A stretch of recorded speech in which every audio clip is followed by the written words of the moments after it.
Akultur rasa, akultur rasa, sa.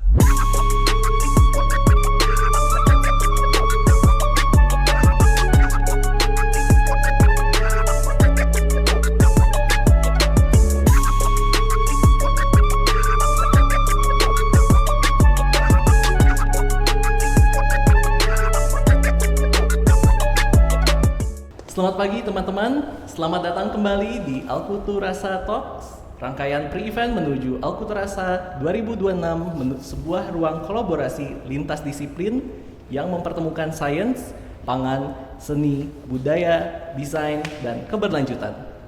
Kolaborasi sinergi ini didukung penuh oleh SITH, FSRD, SF, FTI ITB, Ikatan Alumni Seni Rupa ITB, Seroja Bakery, serta sponsor utama kami, Bank BTN. Saya Kelvin Putra Rura PhD dari kelompok keahlian ekologi SITH ITB yang akan memandu diskusi menarik pagi ini. Di episode kali ini, kita akan mengangkat topik biodiversitas dan keberlanjutan pangan Indonesia. Indonesia adalah salah satu negara dengan kekayaan biodiversitas terbesar di Indonesia. Dari rempah, umbi, buah tropis, tanaman, pangan lokal, hingga sistem pengetahuan pangan berbasis komunitas. Semuanya adalah bagian dari kekayaan yang membentuk identitas dan masa depan pangan Indonesia. Namun di tengah modernisasi dan pola konsumsi yang semakin seragam, banyak pangan lokal mulai terlupakan. Pada saat yang sama, krisis iklim, degradasi ekosistem, dan krisis ekonomi, rupiah yang makin melemah, dan hilangnya biodiversitas menjadi tantangan nyata bagi ketahanan pangan kita.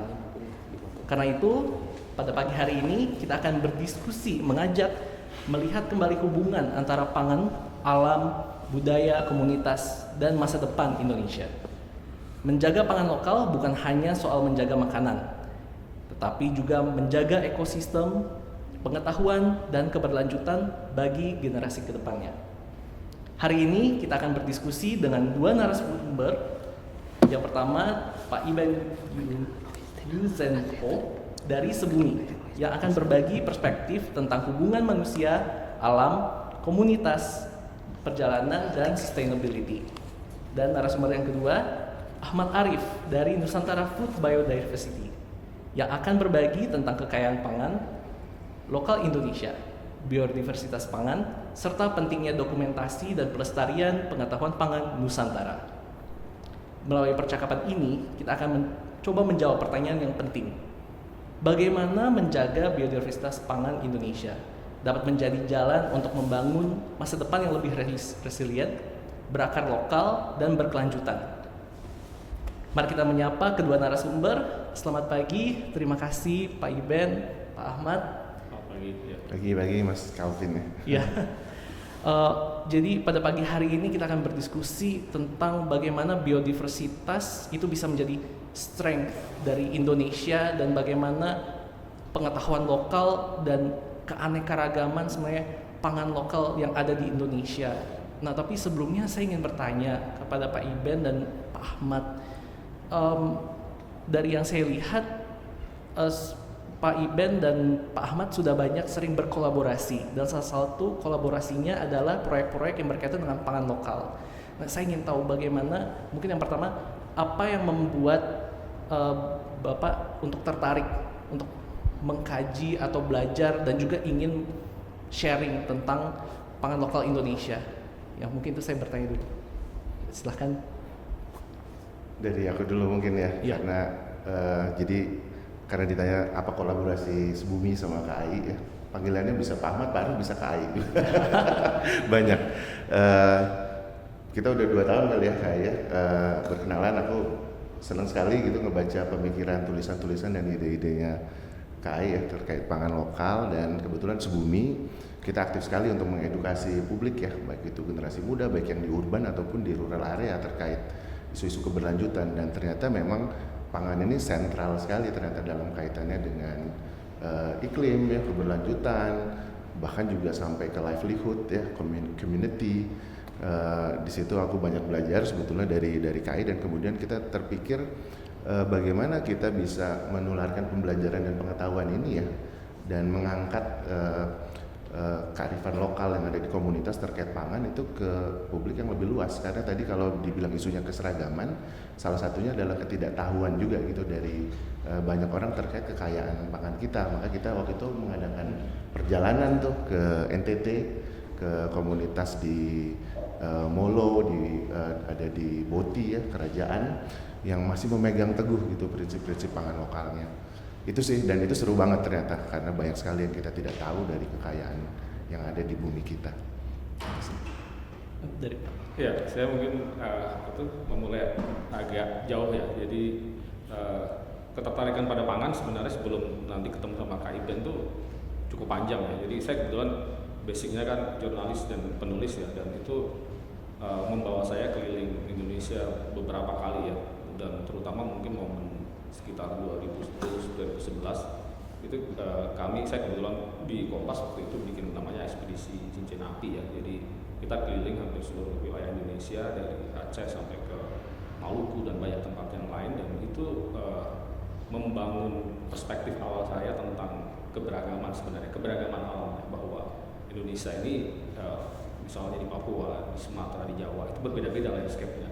Dan kemudian perjalanan berikutnya saya mengikuti sama teman-teman dari biologi molekuler Ekman ya, itu mungkin selama hampir 5 tahun saya mengikuti mereka untuk mengambil genetik masyarakat Indonesia di berbagai kedalaman ya, dan itu kemudian bridgingnya ternyata ketemunya tentang pangan ya, di setiap tempat yang beragam, orangnya beragam, pangannya juga beragam gitu, dan itu memulai saya untuk kemudian tertarik untuk memahami, oh ternyata pangan ini juga bagian yang sangat fundamental bagi bukan hanya identitas tapi juga kenapa setiap tempat pangannya beragam ya, karena alamnya beragam, dan kemudian ada irisan sejarah yang beragam melahirkan pengetahuan terhadap pangannya. Dan sejak itu saya kemudian mulai intens ya menulis tentang pangan, baik di media kemudian menulis beberapa buku tentang pangan ya, dan terutama pangan-pangan yang diabaikan ya. Buku saya pertama tentang sagu di Papua spesifiknya, lalu kemudian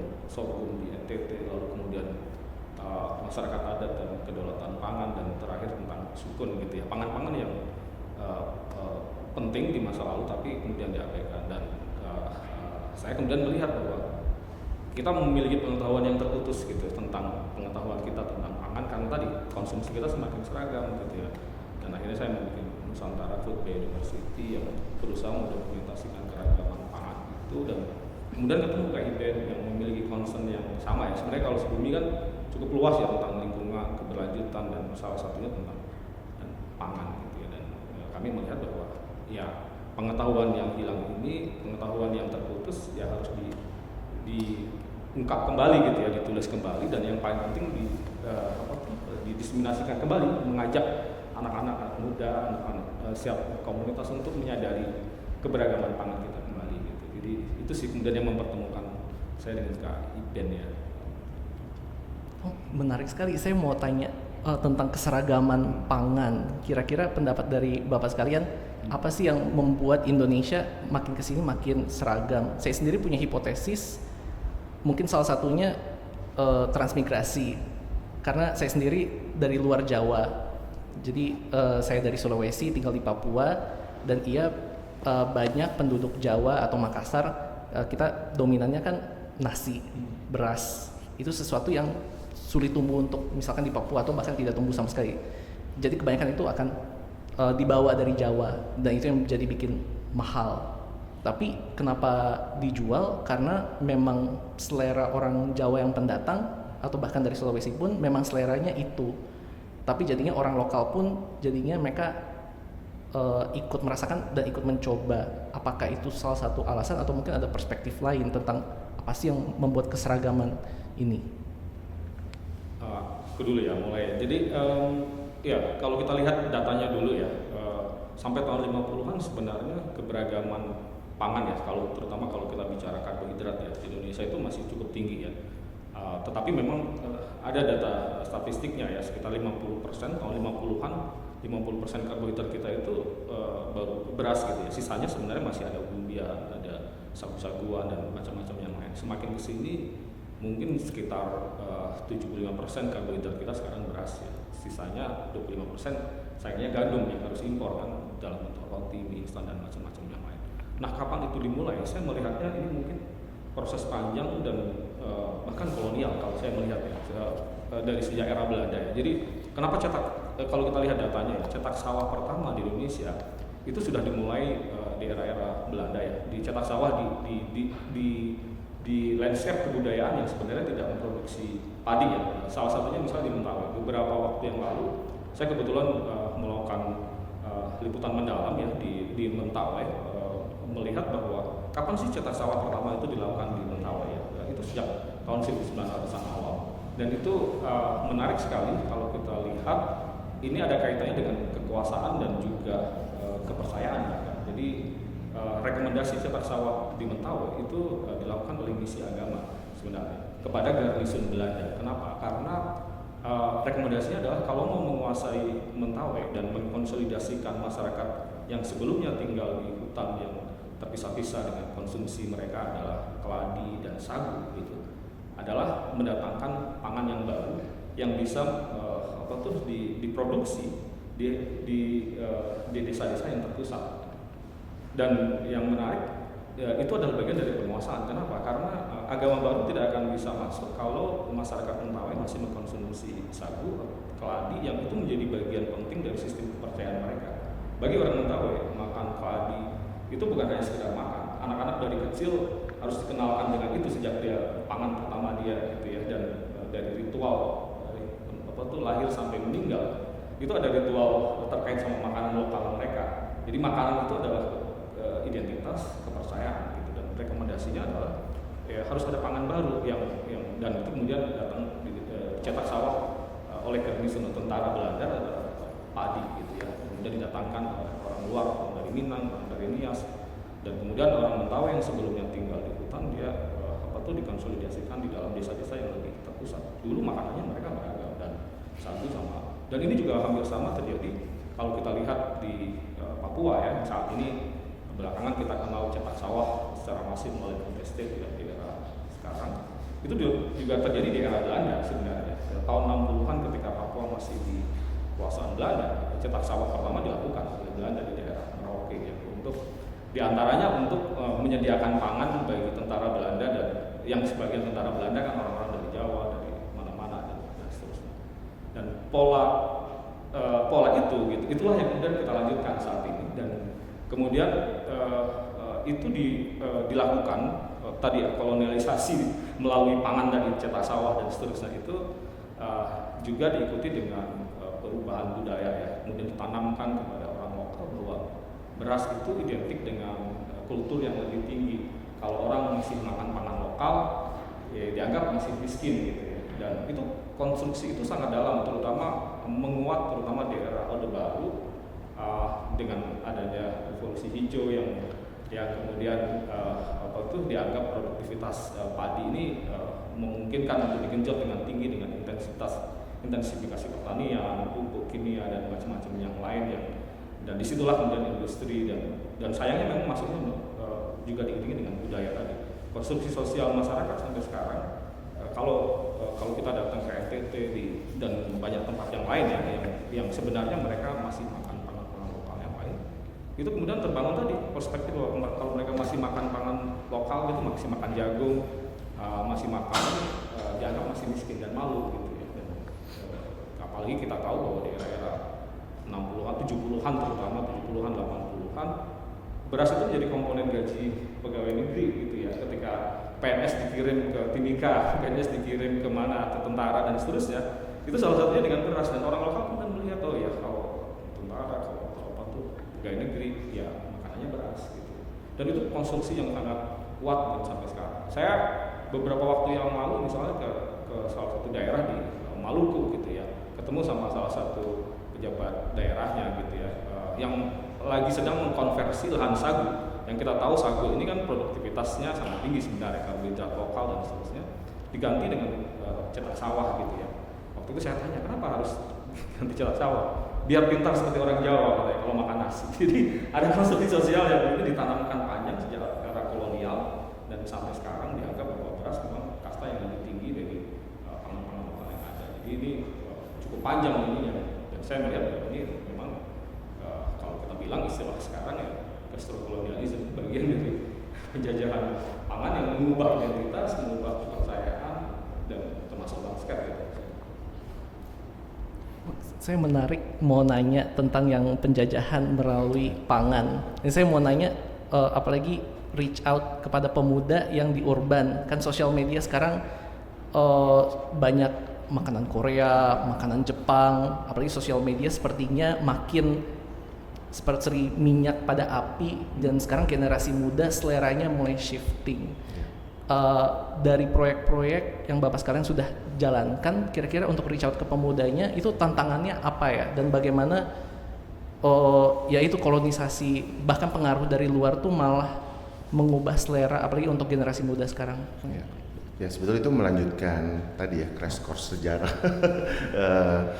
pangan gitu sejak kolonialisme. Sebetulnya tadi mungkin kalau dilanjutin bisa makanya termasuk industrialisasinya ya, karena juga terjadi perubahan selera tadi kan bukan hanya karena tidak terjadi dalam semalam ya, tadi melalui kebijakan seperti tadi misalnya kebijakan insentif dan lain-lain, tapi juga proses industrialisasi seperti advertising ya, kita mungkin masih ingat iklan-iklan gitu ya yang membuat kita selalu kalau hujan-hujan pengennya makan apa gitu ya kan, ini nggak boleh nyebut brand kali ya tapi gandum tadi yang kata Kai udah juga menguasai lebih dari 25% ya dari pangan kita, dan 100%-nya impor. Mungkin datanya kayak lebih tahu, mungkin 11 juta ton lebih mungkin ya sampai hari ini gitu. Tentu itu didorong dan didukung oleh industrialisasi massal ya, terkomersialisasinya melalui iklan sehingga kita mengkonsumsi itu. Bahkan mungkin makanan yang kita anggap tradisional seperti tempe pun ternyata bahan bakunya impor gitu ya. Dan tentunya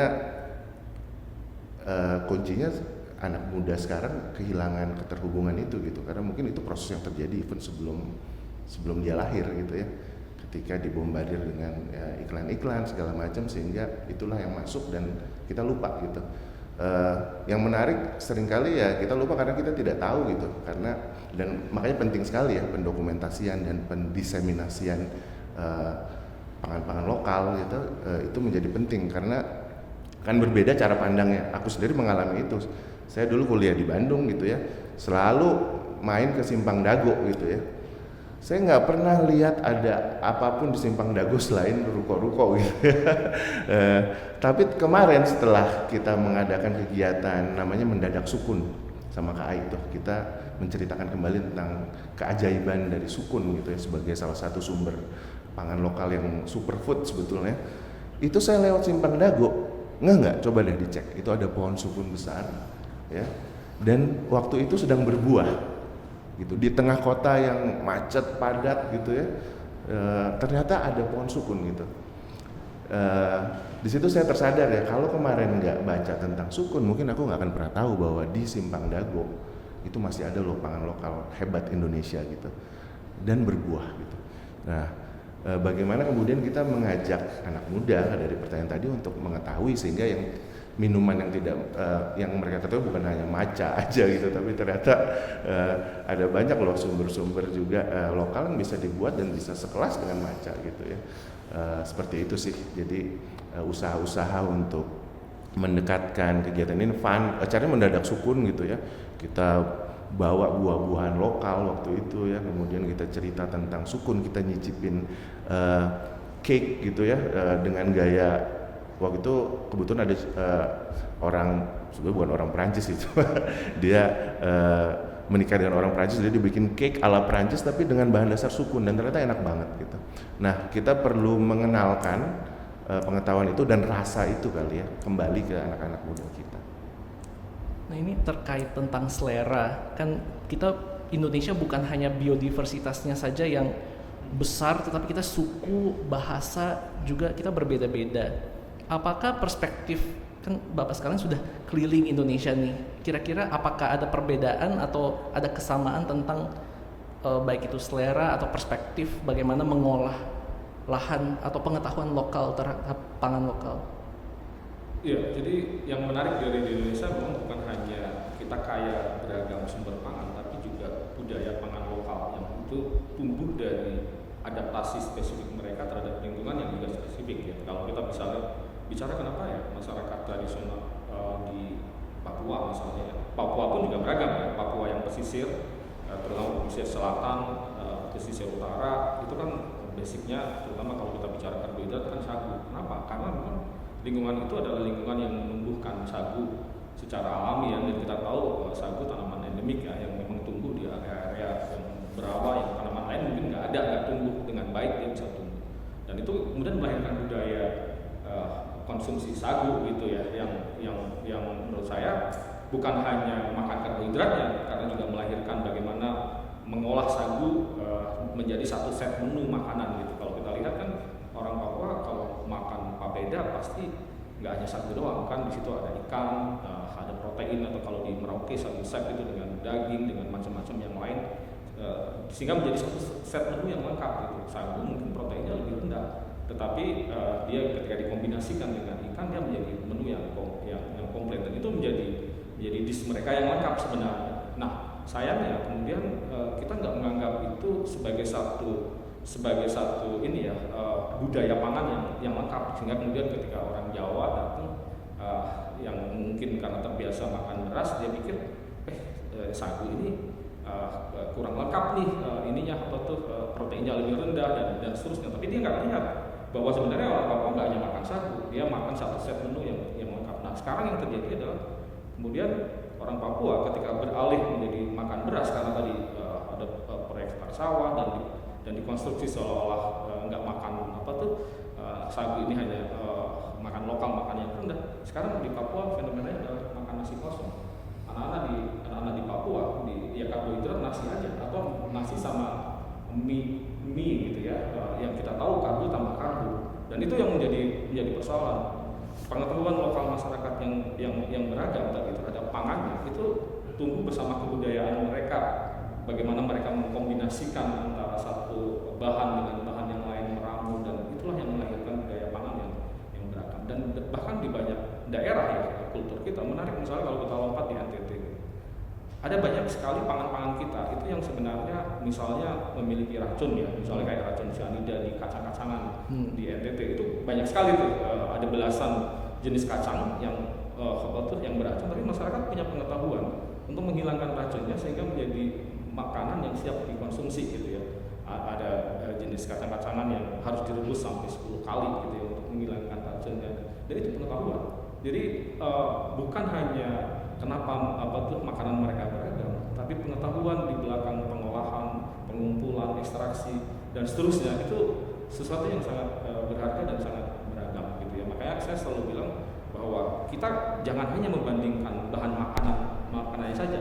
Kalau beras dibandingkan sagu, mungkin dalam beberapa komponen ada yang lebih baik beras gitu ya. Misalnya ya kalau kita bicara kelengkapan proteinnya dan macam-macam yang lain. Walaupun mungkin sagu punya kelebihan yang lain, tetapi yang harus kita perhatikan adalah bagaimana masyarakat lokal itu menyajikan bahan makanan ini menjadi satu set menu yang kemudian disajikan dan melengkapi kebutuhan nutrisi mereka, kebutuhan gizi mereka gitu sebagai satu set menu. Orang sekarang yang terjadi ketika pengetahuan itu hilang, dihancurkan tadi, termasuk pengetahuan dia tentang bahan itu hilang, orang Papua dianggap diruntuhkan kepercayaan dirinya dalam menyajikan sagu sebagai satu set menu. Kemudian didatangkan beras dengan pengetahuan yang separuh-separuh, akhirnya tadi makan nasi kosong itu menjadi pemandangan yang sekarang umum gitu ya. Dan itu sumber masalahnya. Jadi saya bilang bahwa pengetahuan lokal ini tumbuh berdasarkan adaptasi mereka terhadap lingkungan yang spesifik itu gitu ya. Jadi bukan hanya bahannya, tapi juga pengetahuan yang beragam. Jadi mereka beradaptasi ya, dan kalau ada perubahan ya mereka makanan yang mereka makan sehari-hari pun ya berubah mengikuti perkembangan zaman ya. Jadi apakah tidak adanya asimilasi? Jadi kembali tadi ke topik transmigran, mereka ke pulau lain, mereka membawa masakannya mereka dan itu dicoba oleh generasi muda yang lokal di sana. Kira-kira apakah ada pandangan atau cara biar ada asimilasi? Lebih baik asimilasi kah atau bagaimana ya pendekatannya agar biar pengetahuan lokal ini tidak terdegradasi?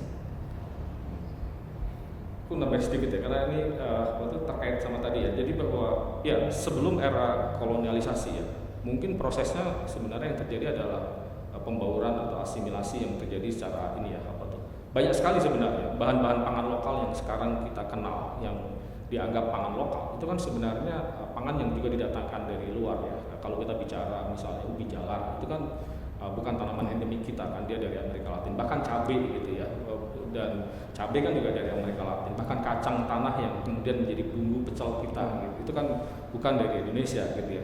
Kalau kita bicara yang endemik ya kita tahu kita punya pisang, kita punya sagu gitu ya, even beras sebenarnya kan juga didatangkan oleh Austronesia ke kita sekitar 50 tahun yang lalu. Sebelum era kolonial yang terjadi adalah asimilasi. Makanan kita itu adalah makanan yang pembauran dari beragam asal usul juga, baik asal usul tanah maupun asal usul pengetahuan. Dari ada pengaruh India, ada pengaruh Cina, ada pengaruh bahkan era perdagangan awal dengan kolonial dari dan seterusnya.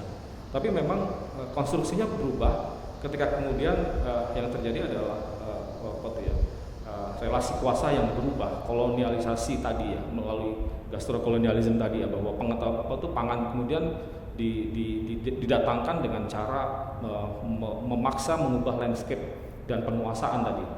Ketika hutan misalnya ya, hutan itu kemudian yang secara tradisional bagi masyarakat misalnya di Papua atau di Mentawai itu adalah lumbung pangan mereka, sumber pangan, karena makanan masyarakat kita itu sebenarnya nggak semuanya itu diproduksi dalam budidaya, tapi juga banyak sekali pangan liar. Mereka kan meramu, mengumpulkan. Bagi masyarakat Papua misalnya, hutan itu adalah lumbung pangan, sumber pangan mereka gitu. Jadi nggak hanya yang dibudidaya gitu. Tapi kemudian ketika kekuasaan datang menganggap bahwa hutan itu adalah tidak produktif sebagai maka kemudian ketika mau diganti pangan dengan menghabisi hutannya, lalu didatangkan tanaman baru yang monokultur di sana, maka runtuhlah pengetahuan. Asimilasi tidak terjadi, tapi penguasaan yang terjadi. Diruntuhkan kepercayaan diri masyarakat lokal di situ bahwa sebenarnya pola makan mereka itu bersimbiosis loh dengan hutan, dengan menokok sagu, dengan mengambil ikan rawa dan meramunya kemudian jadi set menu. Sekarang dianggap bahwa kalau mau pangan, hutannya harus tebang dulu nih, harus cetak sawah, harus monokultur, dan budaya pangan dianggap sebagai tanah kosong kan. Nah, relasi kuasa tidak terjadi, sehingga yang terjadi sekarang kalau kita perhatikan kasus di Papua, kalau kita lihat misalnya siapa yang memproduksi padi di Papua, hampir semuanya transmigran. Orang Papuanya kemana? Tidak mudah mentransformasikan budaya yang mungkin semi hunter-gatherer, semi berburu meramu makanan dari hutan, kemudian dipaksa untuk membudidayakan padi. Nggak terjadi itu. Jarang sekali petani padi di Papua itu orang Papua lokal. Sulit sekali mengubah itu. Kenapa? Karena tadi pola produksi yang baru ini tidak dilakukan dengan tadi, berbeda dengan sebelum kolonialisasi tadi itu. Tidak terjadi lagi itu interaksi yang sifatnya, apalagi yang datang sekarang tentara misalnya ke sana gitu. Itu semakin relasi kuasanya semakin timpang gitu ya. Sehingga kalau saya melihat yang terjadi kemudian lebih ke kolonialisme, tidak lagi terjadi asimilasi, pelajaran bersama dan meramu makanan sebagai satu bagian dari proses budaya lokal itu nggak terjadi lagi. Nah itu yang bahaya sebenarnya, sehingga tadi orang Papua yang dulu mungkin tahu bagaimana meramu makanan menjadi satu set menu yang lengkap, yang itu sesuai dengan kebutuhan mereka, misalnya papeda dengan kuah ikan misalnya. Sekarang pengetahuan itu runtuh, mereka nggak tahu bahwa ternyata makan sagu, makan beras sama mie yang sama-sama karbo dianggap sudah memenuhi kebutuhan mereka. Padahal ini kan kualitas, kalau kita bicara nutrisinya kan lebih rendah daripada pengetahuan tradisional mereka tentang bagaimana meramu sagu dengan set menu yang lengkap tadi. Nah itu titik persoalan, karena pengetahuan mereka terhadap pangan itu dihancurkan dengan tadi kolonial dan penguasaan tadi. Jadi kalau bicara tadi asimilasi atau ini kan ada tagline akulturasa ya, karena ada event kok jadi aku yang jadi. Tapi namanya juga rasa ya. Kalau kita dengerin Nurain tadi ya rasa nggak bisa dipaksa ya sebetulnya. Asimilasi akan manusia itu kan kita melalui proses panjang ribuan tahun gitu untuk sampai ke apa yang kita hidangkan sehari-hari hari ini, dan itu melalui proses inovasi terus menerus ya. Dan selera itu terbentuk gitu dengan sendirinya, dan manusia akan menemukan jalannya sebetulnya untuk bisa survive gitu. Nah, ketika dia dipaksa itulah maka kemampuan kita untuk survive itu juga nanti akan pelan-pelan akan hilang kan.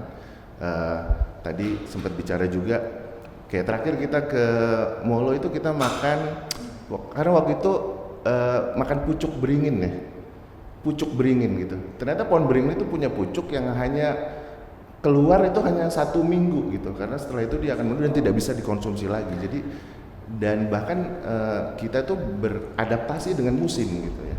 Dan kebayang dengan penyeragaman ini kita akan kehilangan kemampuan kita untuk beradaptasi dengan musim, dengan iklim yang juga sekarang mengalami banyak sekali degradasi dan juga perubahan gitu ya. Ketika nanti gitu ya proses pilar-pilar industrialisasi atau kolonialisasi itu rubuh, maka kita saat itu sudah kehilangan kemampuan kita untuk bisa beradaptasi dengan lingkungan kita, dan untuk berarti dengan kalian kita akan kehilangan kemampuan kita beradaptasi untuk survive juga gitu. Nah, ketika rasa ini hilang, dan kita yang paling mengerikannya sebetulnya tadi ya, bukan kita tidak bisa makan, tapi kita kehilangan identitas dan jati diri kita, dan karena itu kita kehilangan kemampuan kita untuk bisa hidup dan survive gitu. Proses itu ya. Pengen nambahin sedikit dengan contoh nyata yang sebenarnya sudah terjadi. Kenapa ketika pangan lokal dia dan pengetahuan tentang pangan itu ditinggalkan, terjadi kemunduran besar, itu sebenarnya salah satu contoh yang mungkin bisa kita address dalam apa yang terjadi di Hawaii. Masyarakat di Hawaii itu kan dulu sebelum kemudian Amerika datang ya, itu kan masyarakat tradisional yang bisa memenuhi hampir seluruh kebutuhan pangannya sendiri dengan pangan-pangan lokal. Mereka kan leluhurnya beririsan dengan kita ya, Austronesia dan mix Melanesian ya, yang itu makanan utamanya kan sebenarnya kan keladi, sukun dan seterusnya, pangan-pangan lokal yang seperti itu. Kemudian Amerika datang, dan sekarang kita tahu gitu 90% makanan di Hawaii itu makanan yang didatangkan dari luar. Mereka tidak lagi mengenal hampir pangan-pangan lokalnya ditinggalkan gitu ya, dan ketergantungan terhadap pangan, rasa percaya diri terhadap pangan lokalnya itu hancur, yang menyebabkan mereka sekarang contoh paling sering disebut kalau teman-teman akademisi gastrokolonialisme itu. Dan saya mengkhawatirkan proses yang sama itu terjadi di banyak daerah kita yang sebelumnya masyarakatnya dia sangat tergantung pada sistem pangan lokalnya yang tumbuh di lingkungan mereka sendiri, seperti Papua dengan sagunya, atau kalau di pegunungan atas dengan umbianya gitu ya. Kemudian dipaksa dengan pangan yang datang dari luar yang tidak bisa mereka produksi, dan mungkin kalau bisa diproduksi di situ membutuhkan input yang sangat tinggi yang mungkin tidak bisa dipenuhi sendiri ya. Misalnya harus datangkan pupuk kimia atau pestisida yang dari luar, dan itu pasti harus ditopang, bahkan benih dari luar.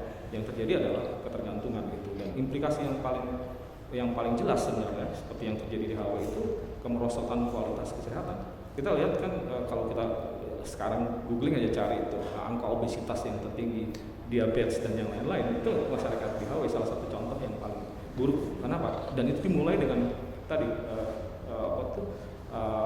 kemunduran pangannya gitu ya, dengan ditinggalkannya pangan lokal, dan itu sekarang sebenarnya sedang terjadi di beberapa daerah kita sebenarnya yang dulu dia terpenuhi dengan pangan lokalnya, sekarang terpaksa ataupun tidak terpaksa karena tadi ya, gastrokolonialisme ini kan kadang-kadang muncul dengan secara halus ya, orang nggak sadar bahwa dia sebenarnya dipaksa untuk berubah dengan makanan yang tidak related lagi dengan alam maupun leluhurnya gitu ya, makanan baru yang seolah-olah kemudian jadi identitas baru dia ya, termasuk makanan dari luar, dari kayak gandum-ganduman tadi kan, itu kan contoh yang paling jelas. Jadi itu sih. Mungkin mau nambahin juga, karena tadi kan kita banyak juga bicara di yang jauh-jauh ya, di rural area gitu, tapi isunya juga sebetulnya di urban juga harusnya juga menjadi sesuatu yang menjadi perhatian kita ya. Karena ini juga temanya kan kita terkait komunitas gitu ya. Ambillah contoh aku nggak tahu kalau di Bandung ya, kalau di Jakarta contohnya 90% pangan orang Jakarta itu diproduksi di luar Jakarta, dan itu terjadi di kota-kota lain juga ya di Indonesia. Sementara ruang hijau gitu ya, lahan pertanian juga sudah hampir tidak ada. Boro-boro untuk pertanian ya, untuk tinggal aja nggak ada gitu mungkin ya, untuk jadi challenge gitu gimana nih anak-anak muda tuh untuk bisa kembali lagi tahu mengenai bukan hanya keragaman pangan tapi juga pertanian. Itu benar-benar menjadi PR besar gitu ya. Kebetulan kayak kemarin kita di Sebumi kita ada program juga bersama masyarakat lokal di daerah padat pemukiman gitu, di dalam gang-gang di Jakarta, untuk kita mengubah lagi lahan tidur menjadi tempat untuk bertani, jadi tani kota gitu ya. Nah ternyata antusiasme anak muda tuh tinggi gitu ya. Kita bikin acara, siapa nih yang mau ikut berkebun gitu, masih banyak gitu, tapi mereka benar-benar udah terlepas banget gitu ya. Boro-boro berkebun ya, masih belum bisa ngebedain misalnya benih dan bibit gitu ya, dan juga jenis-jenis pangan lokal yang ada dari lokal di situ gitu. Jadi balik lagi mungkin ke tesis utamanya terkait bagaimana memperkenalkan kembali ya this basic knowledge gitu terkait keragaman pangan kita, dan betapa itu ternyata sangat penting ya dari berbagai perspektif. Tadinya udah dibahas panjang ya, mulai dari biologi sampai politik, sosial, ekonomi gitu ya, dan bagaimana itu semua akan sebetulnya menjadi penting ya untuk keberlanjutan kita sebagai komunitas, sebagai negara, sebagai bangsa, dan sebagai individu juga gitu. Itu yang jadi challenge sih gitu, gimana kita merebut tempat gitu ya di hati, di pikiran gitu, dan di perhatian dari anak-anak muda kita terkait pangan lokal kita gitu. Dan usaha-usaha seperti kegiatan-kegiatan yang fun gitu, seperti volunteering bertani di kota, atau misalnya mengajak mereka untuk menemukan keragaman pangan yang ternyata masih bisa ditemukan di jalan-jalan, di gang-gang yang seringkali kita abaikan. Kita yang seperti tadi aku bilang, aku nggak pernah tahu di Simpang Dago ada pohon sukun besar gitu ya. Oh ya, menarik juga tuh, kita pernah adakan meramban di daerah padat penduduk gitu ya. Kita jalan selama less than 100 meter, hanya 50-70 meter, tapi kita identifikasi tuh sama anak-anak muda ada berapa jenis tanaman pangan yang bisa ditemukan dalam jarak 75 meter di gang. Ternyata kita menemukan, bisa nebak nggak Mas Calvin, ada berapa jenis tanaman pangan yang ditemukan? Ini daerah padat penduduk loh, yang 10, hampir kayak 10 ya. Amazingly kita nemuin lebih dari 80 waktu itu. 80? Iya. Dan iya, bahkan kropot-kropot kecil yang of course nggak semuanya bisa dimakan ya, tapi sebetulnya karena kan itu dilewati motor segala macam.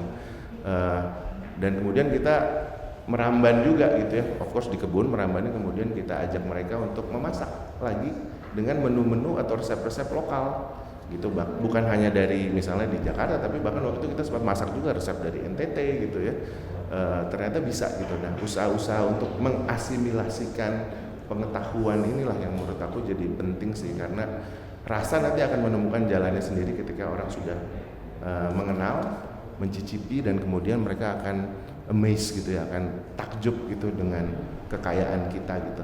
Itu yang hilang ya, ketakjuban kita akan keragaman kita itu yang benar-benar sudah tercabut, dan itu mengerikan gitu ketika itu sudah menjadi seperti zombie-zombie yang tahunya makannya itu lagi dan minumnya itu lagi dan itu lagi gitu. Kayak aku sih berharap dengan adanya kegiatan seperti Akulturasa gitu yang akan diadakan nanti bisa membangun kembali ketakjuban itu, dan juga menemukan kembali, kita merediscover ourselves gitu, dan harapan kita bisa terkoneksi kembali dengan alam kita bisa terkoneksi lagi dengan sesama manusia, maksudnya budaya-budaya yang berbeda, dan yang paling penting dengan diri kita sendiri ya, jati diri kita, siapa diri kita. I think that's how deep gitu ya food itu buat kita ya, buat manusia. Ya setuju banget sih. Ya rekan-rekan sekalian, jika ingin memperluas palate atau selera, atau ingin lebih belajar lagi keanekaragaman pangan Indonesia yang begitu berlimpah, datang ke Alkulturasa 2026 di ITB, disponsori oleh Bank BTN. Nah, sebagai penutup, saya ingin bertanya, kira-kira pesan apa yang Bapak sekalian ingin sampaikan ke para pendengar, mahasiswa, akademisi, dan masyarakat umum, bagaimana supaya kita bisa kembali lagi punya takjub untuk makanan Indonesia dan ingin keluar dari kenyamanan, karena ini lebih karena nyaman kan, kayak tidak ingin mencoba hal-hal baru, padahal Indonesia itu berlimpah. Bahkan mungkin di mancanegara sendiri seperti adanya dulu kopi luwak yang terdengar eksotik dan sekarang jadi high class. Bagaimana kira-kira, apakah seperti itu? Bagaimana pesannya untuk para pendengar sekalian? Ya, kalau saya pertama-tama kita harus mengubah perspektif kita tentang pangan ya. Saya sih percaya bahwa sebenarnya anugerah terbesar kita ya itu adalah keberagaman sumber pangan dan budaya pangan yang beragam gitu ya. Yang itu harus disadari dan juga kebijakan kita jangan justru menihilkan itu gitu ya. Kebijakan untuk menyeragamkan pangan dari Aceh sampai Papua harus makan yang sama, itu cost-nya terlalu besar. Energi yang dibutuhkan untuk mengubah landscape hutan di Papua yang sebenarnya itu hutan pangan ya, karena ada makanan yang ada di situ, itu terlalu besar gitu ya, energi maupun dampaknya gitu. Dan saya jadi ingat kenapa Soekarno ya di akhir presiden pertama kita ya, di akhir kekuasaannya, sebenarnya waktu itu dia udah ada satu statement yang menarik ya, ketika dia waktu itu meresmikan IPB ya, yang waktu itu masih bagian dari UI. Dia menyadari bahwa orang Indonesia nggak akan bisa memenuhi pangannya kalau hanya tergantung pada beras. Kenapa? Karena lahan kita itu banyak lahan kering, banyak rawa-rawa dan seterusnya. Kesadaran Soekarno itu kayaknya terbentuk salah satunya karena dia pernah dibuang di banyak tempat di Indonesia, dan salah satunya lahirnya Pancasila ya, itu kan di bawah pohon sukun di Inde ketika dia sedang bermenung setiap sore di sana. Dan kita tahu bahwa ya kesadaran itu yang kayaknya perlu kita bangunkan kembali bagi pengambil kebijakan kita, bahwa Indonesia ini beragam landscape dan sumber pangan dan budaya pangannya, jangan lagi diseragamkan dengan cara yang sama. Dan perspektif ini yang juga harus kita pahami gitu, anak-anak muda dan seterusnya gitu ya, bahwa orang Papua yang makan sagu, orang NTT yang makan jagung, orang Madura yang makan jagung, orang Luwu yang makan kapurung dan seterusnya, itu sama derajatnya dengan orang Jawa yang makan nasi misalnya gitu. Bahwa makanan kita yang beragam itu adalah bagian yang fundamental dari adaptasi terhadap lingkungan kita yang memang beragam gitu. Penyeragaman itu menurut saya akan jadi bencana besar, terutama kalau kita bicara terkait dengan iklim, dengan persoalan beban kesehatan dari makanan kita gitu ya, itu udah demikian tinggi gitu. Iklim banyak sekali makan lokal kita ini yang memiliki resiliensi yang sangat baik terhadap iklim. Kalau kita bicara sagu, nggak perlu input pertanian, dia bisa tumbuh di area yang tanaman lain nggak bisa tumbuh, produktivitasnya sangat tinggi. Kita bicara sukun yang bisa tumbuh di lahan yang sangat kering, ditanam sekali sampai umur 60 tahun, bisa berbuah dalam satu pohon bisa 200 butir. Kita tahu karbohidrat sukun setara dengan beras juga gitu, dengan berbagai macam kandungan yang juga baik ya, ada vitamin dan macam serat yang tinggi dan seterusnya. Jadi membangun kembali penghargaan terhadap sumber pangan kita itu kunci yang paling utama yang harus kita lakukan bareng-bareng ya, dan baru kemudian ya kita harus mengkonsumsinya, karena makanan ini adalah budaya yang dikonsumsi. Kalau kita nggak mengenal rasa, dan dari kecil rasa kita sudah dijajah tadi dengan makanan apakah entah gandum, entah beras, mungkin sampai besar kita tidak akan bisa lagi menghargai rasa tadi sagu, rasa jagung, rasa dan seterusnya. Jadi kita bisa memulai sebagai individu, sebagai keluarga dari rumah, kenalkan dengan makanan yang ada di sekitarnya. Sebagai kebijakan yang lebih sensitif terhadap kondisi Indonesia yang memang kepulauan yang begitu beragam gitu ya. Jadi saya selalu mengingatkan bahwa Indonesia impossible berdaulat pangan kalau hanya ditumpukan pada 1-2 jenis pangan yang sama, apalagi pada beras. Karena kita tahu bahwa sebagian lahan kita sebagian besar sebenarnya nggak kompatibel untuk itu, dan budaya pangan memproduksi beras juga tidak semuanya bisa. Tapi Indonesia bisa berdaulat pangan, bisa memenuhi pangannya kalau kembali kepada keberagaman sumber dan budaya pangan sih. Maka kalau kami, salah satu yang kami lakukan di Nusantara Food Biodiversity itu mengajak anak-anak untuk mengisi tuh sumber pangan keragaman pangan di daerah masing-masing. Sekarang kita udah ngumpulin hampir 2.600 tuh yang citizen science ya, bareng-bareng ngumpulin anak-anak muda biar apa? Biar mereka mengidentifikasi pangan yang ada di sekitar mereka sendiri dan menghargainya. Jadi itu sih minimum yang yang kita coba ajak juga kenalkan gitu. Ya, jadi permasalahan besar yang tadi seolah-olah sistemik gitu dan bertahun-tahun sebetulnya dan merebut kedaulatan kita atas pangan kita sebetulnya bisa kita ambil tadi, apalagi tadi katanya untuk mahasiswa juga gitu kan, kita bisa ambil kedaulatan pangan kita itu mulai dari piring makan kita gitu, dengan pilihan apa yang kita put gitu di piring makan kita dan apa yang kita put in our mouth gitu. Jadi being radikal itu adalah bisa sesimpel makan ubi gitu ya kan.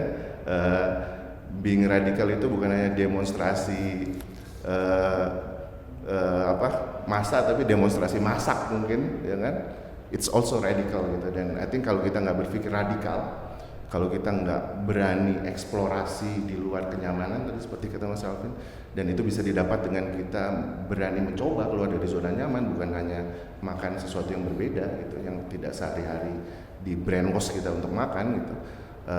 Dengan cara melihat tadi komunitas-komunitas yang ada di Indonesia, jalan-jalan is also radikal sebetulnya, atau pulang ke kampung kita gitu.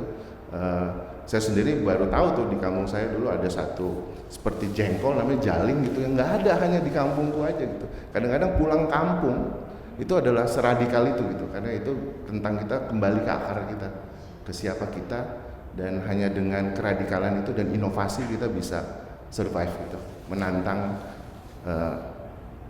bagaimana zaman mencoba mematikan kedaulatan kita gitu. Itu aja sih kalau dari aku. Thank you.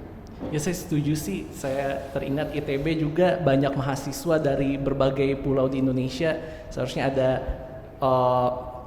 dari berbagai macam suku mahasiswa itu bisa saling sharing ya, mereka dari suku apa saja, mereka di rumah makan apa saja, bumbu apa saja yang mungkin tidak familiar di teman-teman kalangan mereka ya, itu jadi exchange yang sangat menarik antar mahasiswa.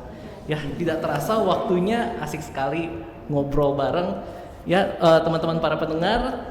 Kita sudah mencapai penghujung dari podcast hari ini.